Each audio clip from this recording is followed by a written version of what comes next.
कि हरिवंश नाम बल हो अपने मन भाई सब। यदि भजन करोगे ना डट के भजन, तो कोई भी विकार ऐसा नहीं आकर्षित, हृदय जलता रहता है।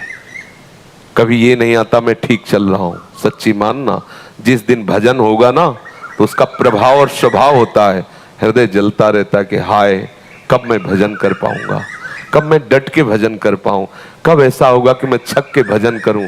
ये कामना सब कामनाओं को रोन देती है, और दिव्य विवेक, परम पवित्र विवेक कहीं उसे फंसने नहीं देता। हर एक मिनट किसी से बात किया ना तो एकदम हृदय व्याकुल हो गया, और अंदर ही अंदर राधा राधा राधा राधा राधा राधा, जैसे छोटा सा बच्चा भूल जाए किसी खिलौनों की तरफ, फिर ध्यान आवे माँ भागा, ऐसे तद स्मरण परम व्याकुल थे। बिना भजन के जीवन भर प्रवचन सुनते रहे तो प्रवचन के बोलने की, उत्तर देने की क्षमता आ जाएगी, लेकिन निपटने की क्षमता नहीं आएगी। उसके लिए भजन बल चाहिए। सच्ची मानिए, बिना भजन बल के प्रवचन करना, प्रवचन सुनना, ये माया पर विजय प्राप्त नहीं करा सकते। और कुछ ना हो, केवल भजन हो तो आप विजय प्राप्त कर सकते हैं। प्रवचन सहायक है, कथन श्रवण सहायक है, हमें नवीन उत्साह मिलता है भजन का। अगर भजन नहीं तो सच्ची मानिए समय थोड़ी देर सार्थक हो रहा है, लेकिन निकलते ही आपको माया अपने में फंसा लेगी। आपका विश्राम स्थल भोग होगा, ना कि योग होगा। भगवत योग के लिए आवश्यक है तेसाम सतत युक्तानाम भजताम प्रीति पूर्वकम तब ददामि बुद्धि योगम तम। अब बुद्धि योग हो गया तो संपूर्ण विषय भोग एक साथ विराजमान हो तो भी उसकी मन में कहीं भी हलचल नहीं हो सकती।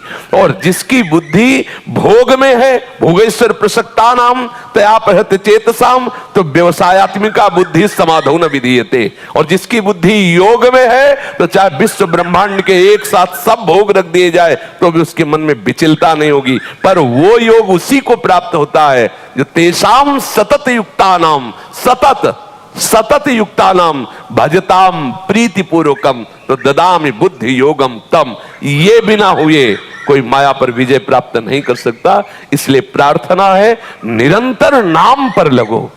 आपके अंदर कुछ भी ज्ञान ना हो, निरंतर नाम चल रहा हो, कोई भी परास्त नहीं कर सकता।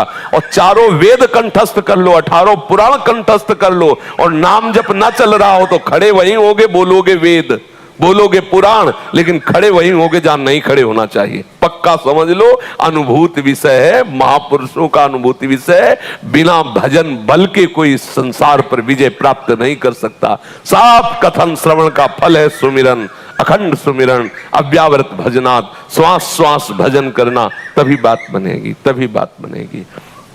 चाहे वेश परिवर्तन कर लो, चाहे देश परिवर्तन कर लो, जब तक उद्देश्य परिवर्तन नहीं तब तक आनंद हो। निज सुख बिन मन होए कि थीरा, मनी राम प्रवचन से नहीं रोके जा सकते।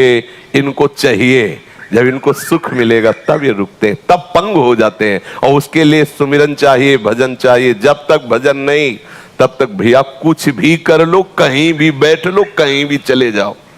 अगर अखंड सुमिरन नहीं है तो फंस जाओगे। हमारी आपकी बात क्या, अक्रूर जी महाराज जिनकी महिमा और भाव का वर्णन शुकाचार्य कह रहे हैं, भागवत पढ़ के देख लो, भगवान के चरण चिन्हों को देखकर लौट रहे। महाराज स्यमंतक मणि मिली तो उसको कपड़े में छुपा कर भाग गए वाराणसी, और यज्ञ आदि कर रहे हैं, प्रभु के दर्शन से वंचित हो गए, प्रभु की समीपता छोड़ दी। जब भगवान ने बुलाया तो सांस नहीं ले रहे थे स्यमंतक मणि के लिए। जब भगवान ने कहा हमें पता है और आप अपने पास ही रखना, केवल आप दिखा दो जिससे बलराम भैया और सत्यभामा को ये लग जाए कि मणि मेरे पास नहीं आपके पास थी।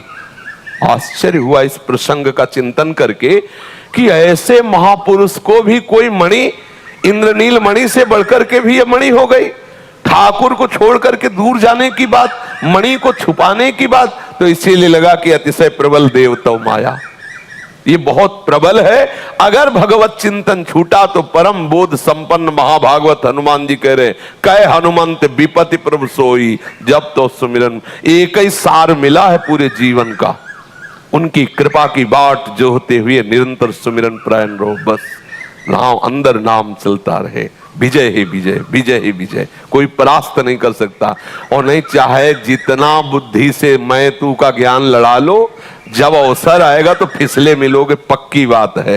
ये मतलब अपने लोगों की क्या जीवन यात्रा हुई है ना, तो उस यात्रा में देखा है कई दिन भोजन नहीं मिले, जरा सा नजर चूकी, पेट भूखा है, शरीर ठंडी सह रहा है, हर कष्ट सह रहा है, और मनीराम कहीं और ही खेल रहे हैं, जरा सा चूको तब लगता है यार, तब लगता है धिक्कार है, धिक्कार, देखो ये क्या सोच रहा। तब फिर लगता आखिरकार कैसे कैसे, तब ये हुआ कि चूक क्यों कर दी, इसके चिंतन का अवसर क्यों दिया, इसको मनन करने का अवसर क्यों दिया। इसको तो जैसे बलवान दुश्मन को नीचे दबा पावे ना, तो ऊपर गर्दन में उसके टिहुना रखे हुए बस दबाए ही रखे, ऐसे राधे श्याम राधे श्याम राधे श्याम, तब ये लाइन में आता है।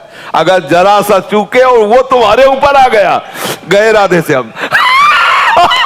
बहुत विचित्र देवता है, बहुत विचित्र देवता। बड़े बड़ों को ऐसे ऐसे करना पड़ता है, यार चूक गए, मार दिया इसने, फिर पर इसीलिए कहा जाता है घबराओ मत, फिर खड़े हो।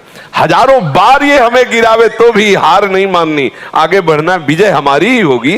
पर हमारा तभी परास्त होने का अवसर आता है जब भगवत विस्मरण में होते। पकड़ लेना सब लोग, वही चूक होगी जब आप भगवत विस्मरण में होगे।